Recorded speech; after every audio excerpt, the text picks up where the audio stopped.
Hey everybody, welcome to another episode of Gamers Delight Presents. Today I'm gonna be doing a review on the newly released Monster Hunter Wilds video game. It's on Xbox, PlayStation, PC, uh, and I can't say for me to have to do this review, this game has to be. This game is one of them ones.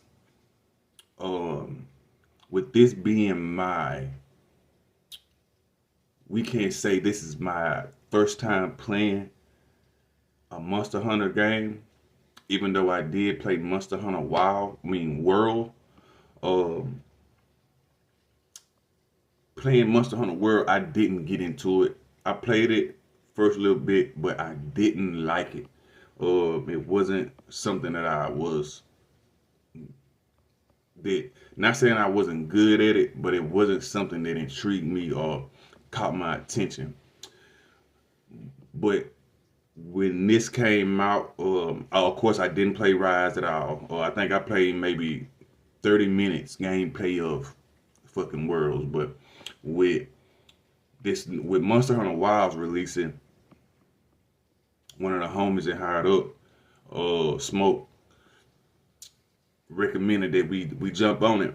And when he said it, the demo had just dropped. So I went on ahead and, of course, played the demo, and surprisingly, it kind of stuck on me. Like it real did stuck on me.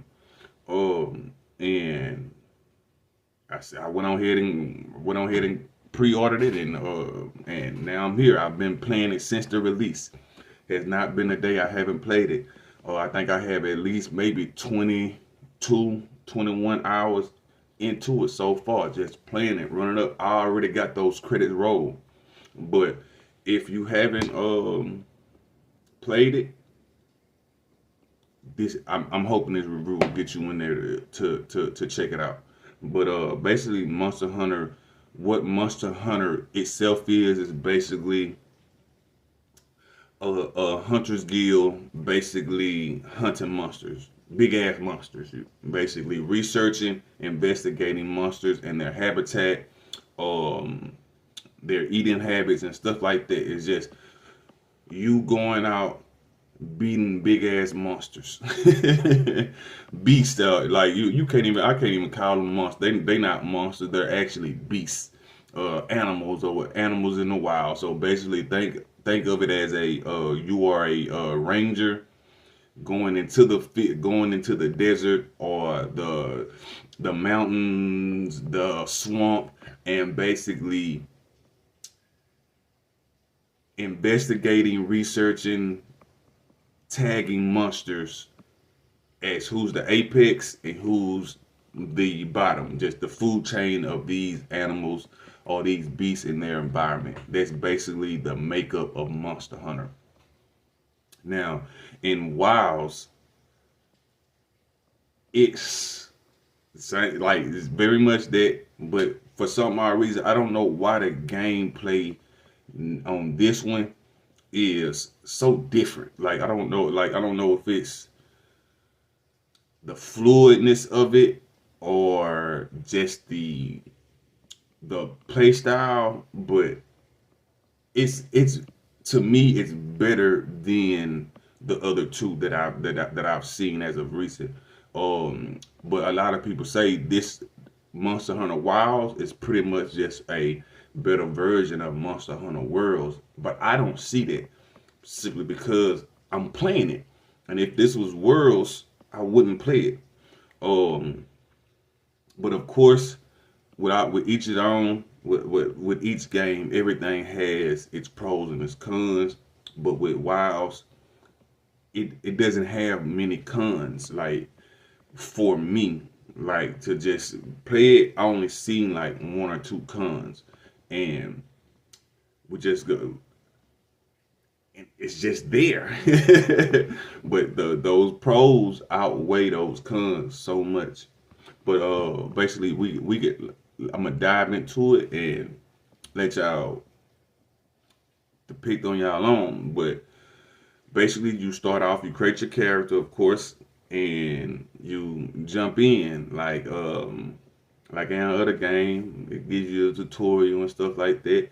You have you have the choice between 14 weapons, long swords, great swords, hammers, axes, range weapons like guns and bows and stuff like that. Your typical weapon classes if you're picking them like if you looking into it like into the depth of it like if you're comparing it to any other game. You have your class, like there's no classes, but of course these weapons kind of generate their own kind of class. Like of course dual blades, you're kind of like the DPS, um, always hitting, sword and shield. You're kind of tanky, your guard, parry type shit, your range, bows and stuff. Of course you get it, and basically you go into excuse me, you go into different sections of the world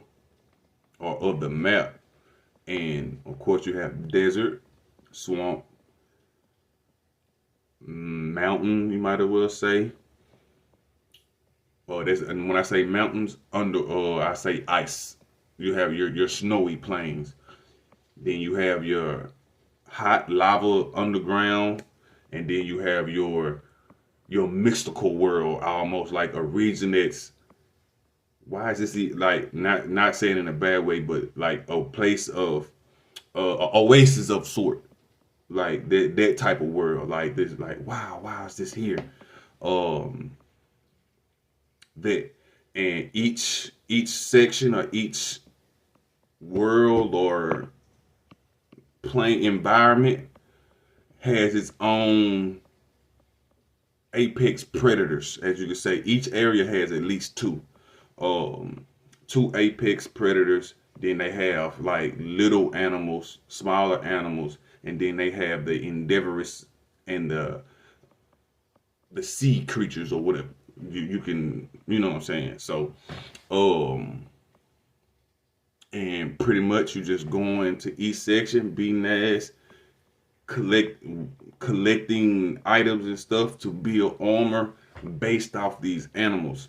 And when I say going through these worlds is beautiful. When I say this, there is no bad scene in this game. Believe me, everything is chef kiss when it comes to the graphics and the design of everything, from fishing to the hunting to the gathering to the base camps. Everything is visually appeasing. There's nothing bad to look at. Like you're not gonna be like no, you're gonna be like, damn, this is a beautiful sight. These animals react like they should, and there's nothing else you could there's nothing else to complain about that. Now, I can say on the downfall, what the cons are to me, I say it's two things. It's the multiplayer and being able to basically play with friends in the same, like, yes, I can see my friends in the same, you can get it to where you see your friends in the same lobby, in the same, at the same base. But as far as just like jumping into the lobby and running with your friend, that's kind of difficult. It does kind of play on the ties of Elden Ring multiplayer, where you basically call your friend in, and when y'all beat the boss, they disappear, like they go back to their lobby. That's kind of how it is, unless y'all are inside the same lobby. Then y'all will basically just be going back to the same base. So that's one, and the second one is the voice chat. I'm big on the voice chat, like I'm chat band slim. You hear me? And that's just, it's not there. Like since I've been playing it, I haven't heard anybody. I haven't been able to see myself talk to anybody as well. And that's pretty much the downfall. Like those are my two cons. Like, and that's it. There's nothing else. Okay, yes, maybe the camera angle and stuff like, but all that can be adjusted to you. And as you play it, you'll get better at the visual scene of what you're doing, and also if you change a few settings, it'll play out a whole lot better. But besides those two things, this game is very appeasing. The storyline is good. The little boy, Nata, he reminds me a lot of Boruto or Carl from The Walking Dead. He kind of get annoying. For some odd reason, he doesn't get it for he doesn't give it like he doesn't give good placement in the story or whatever. I know why he's there, but it's just his personality sucks or whatever. But as far as like crafting armor, upgrading armor, crafting items, cooking, all of that shit is great. And that's like, for me to say that about a game, this game has it all. It's not lacking in any area whatsoever. So if you get the chance, um, I really do advise you get Monster Hunter Wild and play it, and I guarantee you enjoy it. So on the scale of 1 to 10, I'm giving Monster Hunter Wild a 8.8. I'm giving it an 8.8. And just cause it's not a 9 because of those two cons. You know what I'm saying? Like that. That's if that was if that was player, then that game would sure enough be a 10 without a doubt. You know what I'm saying? I don't mind giving anything a 10 because this game is very much worth every dime or whatever.